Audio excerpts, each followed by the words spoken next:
এবং সারা বাংলাদেশ থেকে বৈষম্যবিরোধী ছাত্র আন্দোলনের নেতৃত্বে জাতীয় নাগরিক কমিটির সহযোগিতায় এই প্রোগ্রামটি বাস্তবায়িত হয়েছে এবং আপনারা দেখেছেন যে জাতীয় শহীদ মিনারে প্রায় লাখখানেক মানুষ সমবেত হয়েছিল এই জুলাই ঘোষণাপত্র পাঠের দাবিতে।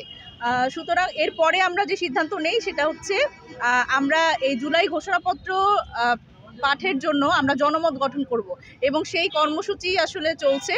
বৈষম্যবিরোধী ছাত্র আন্দোলনের নেতৃত্বে এই কর্মসূচি 6 তারিখ থেকে আগামী 14 তারিখ পর্যন্ত চলবে এবং এই লিফলেট বিতরণ কর্মসূচি আজকে আমরা চাঁপাইনবাবগঞ্জে উদ্বোধন করছি। আমরা আসলে এই লিফলেট থেকে বা আসলে জুলাই ঘোষণাপত্র পাঠের ব্যাপারে আমরা যেটা এই লিফলেট থেকে আমরা যে বার্তাটা দিচ্ছি সেটা হচ্ছে এই জুলাই আগস্ট অভ্যুত্থানটা হারিয়ে যাচ্ছে এবং স্বাভাবিকভাবেই এই অভ্যুত্থান এত বড় একটা অভ্যুত্থান এবং এই এত মানুষের ত্যাগ এবং এত শহীদের রক্তের এই স্বীকৃতি আসলে এখনও সরকার থেকে আমরা পাইনি। সেই কারণে জুলাই ঘোষণাপত্রের মাধ্যমে আমরা চাই যে এই আন্দোলনটাকে এই অভ্যুত্থানটাকে বৈধতা দিতে এবং এই সরকার অন্তর্বর্তীকালীন সরকারকেও একটা এই ঘোষণাপত্রের মাধ্যমে বৈধতা দেওয়ার জন্য আমরা বলছি। সেই কারণে এই লিফলেট বিতরণের মাধ্যমে আমরা একদমই তৃণমূল পর্যায়ে মানুষ সকলের কাছে পৌঁছে যেতে চাই, যার মাধ্যমে আমরা এই দাবিটা জানাতে চাই এবং এই দাবিটা আসলে সকলের দাবি হিসেবে আমরা প্রতিষ্ঠিত করতে চাই। দেখেন, জাতীয় নাগরিক কমিটি নতুন রাজনৈতিক বন্দোবস্তের কথা বলে। এই নতুন রাজনৈতিক বন্দোবস্তের কথা এবং ফ্যাসিবাদী ব্যবস্থার বিলোপ ও নতুন রাজনৈতিক বন্দোবস্ত এইটা কিন্তু এক অভ্যুত্থান, মানে এই জুলাই অভ্যুত্থানের মধ্যে থেকে উঠে আসা এক দফা দাবি। কিন্তু এই দেখেন 5 আগস্টের পরে আপনাদের আমি যদি বলি সীমান্ত হত্যার কথাই, শুধু 5 আগস্টের পরে যখন আমরা বলছি যে আমরা দ্বিতীয়বার স্বাধীনতা পেয়েছি, এই 5 আগস্টের পরেই 9 জন সীমান্ত হত্যার শিকার হয়েছে এবং 5 আগস্টের পরে প্রথম সীমান্ত হত্যা কিন্তু এই শিবগঞ্জে হয়েছে। তো আমরা আমার সহ আলোচক উনি বলছিলেন যে আসলে এই আমাদের যে নতজানু পররাষ্ট্রনীতি, এই নীতি থেকে আমাদের বের হয়ে আসতে হবে এবং সবচেয়ে দুর্ভাগ্যজনক ব্যাপার হচ্ছে গতকালকে আমরা যখন ফেলানি হত্যা দিবসের প্রোগ্রাম করছি তখনও কোনো এক সীমান্তে আমাদের একজন হত্যা করলো এবং সেই লাশ তারা ফেরত পর্যন্ত দিল না।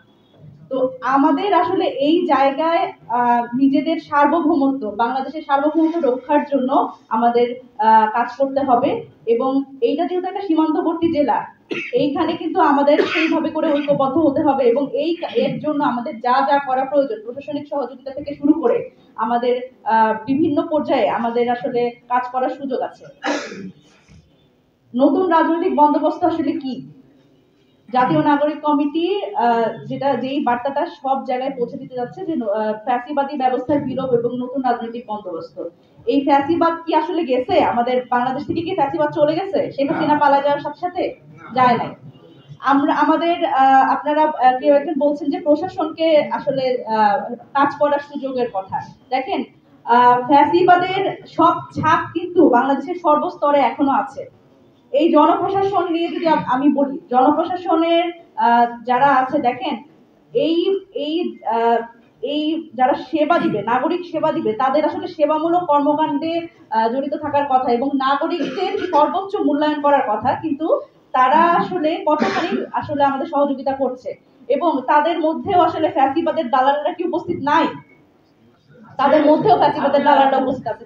এখন আমাদের নাগরিক অধিকার সম্পর্কে আমাদের সচেতন হওয়া ছাড়া আসলে কোনো উপায় নাই এবং তরুণদের ঐক্যবদ্ধ হওয়া ছাড়া কোনো উপায় নাই।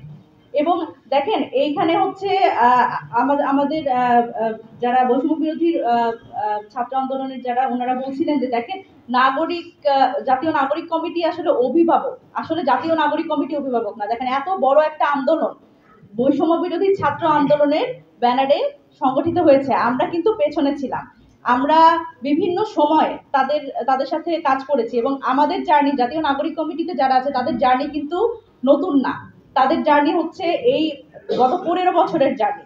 তারা বিভিন্নভাবে বিভিন্ন সময় এই ফ্যাসিবাদী ব্যবস্থার মানে দমন পীড়নের শিকার। যেমন আমরা যদি বলি 2018 সালে আমরা কোটা সংস্কার আন্দোলন যখন করেছি তখন আমরা একবার নিপীড়িত হয়েছি, আমরা যখন নিরাপদ সড়ক আন্দোলন করেছি তখন নিপীড়িত হয়েছি, এবং আসলে এমন কোনো মানুষ নাই যে গত 15 বছরে এই নিপীড়নের শিকার হয় নাই।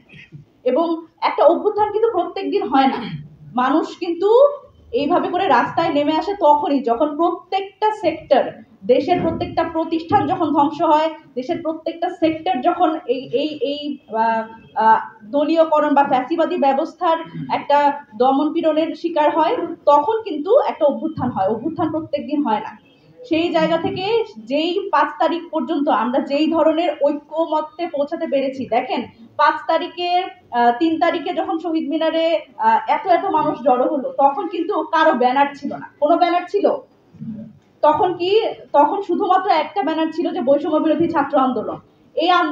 এই আন্দোলনে আমাদের সকলে সামিল হতে কিন্তু কোনো বাধা ছিল না। তখন কিন্তু আপনি বলেন যে বিভিন্ন রাজনৈতিক দলকে ছিল না, ছিল বিভিন্ন রাজনৈতিক দল ছিল, বিভিন্ন ছাত্র সংগঠন ছিল, কিন্তু আমরা এক দফা এক দাবিতে যেভাবে করে 5 তারিখে আমরা একটা বিজয় লাভ করেছি, সেই বিজয়ের ধারাবাহিকতা আমাদের অব্যাহত রাখতে হবে। এবং দেখেন 5 তারিখের পর থেকে আমাদের মধ্যে যে পরিমাণ বিভেদ, মানে পাকিস্তানিরা যেরকম ডিভাইড অ্যান্ড রুল এই সূত্র ধরে এগিয়েছে এবং আমাদের মধ্যে বিভেদ সৃষ্টি করেছে, আমরা দেখেছি পরবর্তীতে ফ্যাসিবাদী যতগুলো রেজিম গেছে আমাদের সেইভাবে করে ডিভাইড অ্যান্ড রুল করা হয়েছে। এবং 5 তারিখের পরেও কিন্তু আমরা সেই ষড়যন্ত্র দেখছি। আমাদের ঐক্যবদ্ধ প্রচেষ্টা না হলে আমরা কখনো এই এত বড় বিজয় অর্জন করতে পারতাম না। সেই জন্য আমি সবাইকে আহ্বান জানাতে চাই, সকল রাজনৈতিক দলকে আহ্বান জানাতে চাই যে এই আন্দোলনের মধ্যে দিয়ে, যেমন আমাদের সাথে আপনারা সবাই ছিলেন, এই আমাদের এখনো যেই দেখেন আমাদের যুদ্ধটা শেষ হয় নাই। আমরা বলছি সংহতি, প্রতিরোধ, পুনর্গঠন।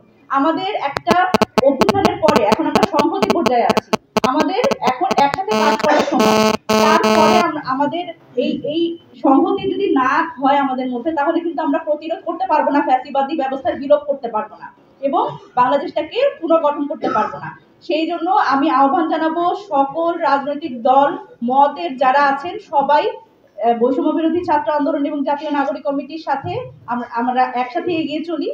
এই বিষয়ে আমরা আশা করবো আপনাদের সকলের সহযোগিতা পাবো। তবে এই একটা বিষয় সকলের মাথায় রাখতে হবে যে কোনোভাবে বাংলাদেশে আর বিভক্তি রাজনীতি চলবে না, চাঁদাবাজির রাজনীতি চলবে না, কোনোভাবেই দখলদারিত্বের রাজনীতি চলবে না। এবং যতবার এই রাজনীতি বাংলাদেশে করতে আসবে, যেই দলই হোক, এই তরুণ সমাজ প্রতিরোধ করবে।